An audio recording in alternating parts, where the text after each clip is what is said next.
Well, it was a wild day to say the least here at Bristol Motor Speedway in the next running of the Food City 500 and its return to concrete. It was 500 laps of ups and downs in the race to the checkered flag. It's Bristol, baby! The stars were out for the Food City 500's return to concrete. Gentlemen, start your engines! 36 cars starting their engines in the quest towards the checkered flag. It took just 21 laps before trouble stirred when William Byron in the number 24 clipped the wall, with the caution coming out 2 laps later for debris. Tyler Reddick would not pit and take first into the restart, but it would not last long. He'd get turned around, forcing a 4-car pileup to bring out the yellow flag on lap 31. Down the stretch of stage 1, the lead would change hands many times, but with just 2 laps to go in stage 1, Kyle Busch would quickly fall from first and turn loose around the corner, giving the stage 1 win to Ty Gibbs, who would also go on to take stage 2. But for the final 250 laps in stage 3, it was all about the race to tire changes in pit road, with only 5 cars finishing on the lead lap. So we got together with NASCAR last night and this morning, and the decision was to stay the course, and we'll see how things played out. But obviously something with the racetracks behaving differently than what we've had historically. 52 lead changes later, it was down to Denny Hamlin and Martin Truex Jr. battling to the checkered flag, and it was Denny Hamlin taking the final lap at Bristol for the 4th time. We certainly had some anxiety around, some tire wear and things like that, but all in all, I think it was probably one of the best short track races I've ever seen. The win for Hamlin marks back-to-back wins here at Bristol, dating back to the night race in September. But for now, we're going to send it down to Heather Williams, who's with Hamlin in Victory Lane.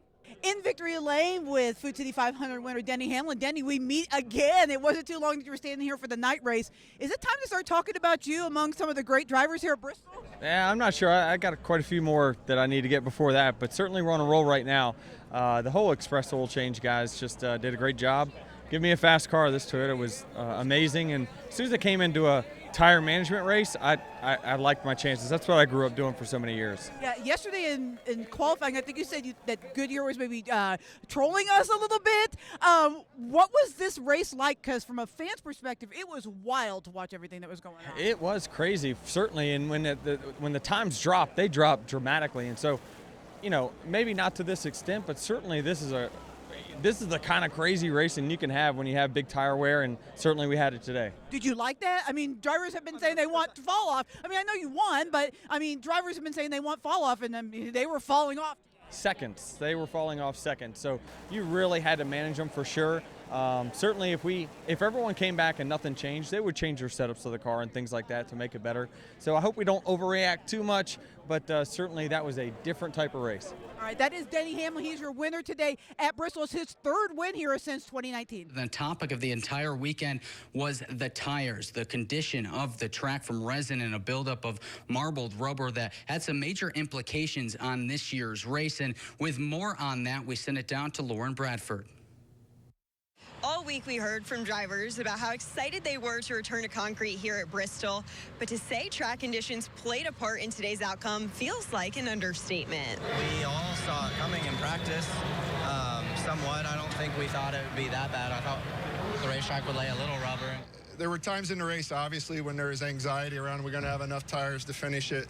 But man, coming out the end and watching all that, I would not want to change much at all, honestly. Just give them more tires.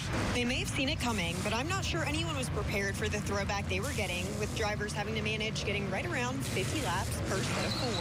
Yeah, the drivers been asking for the tires to wear out more. We got it. This was, if we were like a 2 on a 10 scale, this is a 9 or a 10, It's kind of like maybe there's a middle ground somewhere. I think it takes you back to short track racing growing up, super late model racing around the country.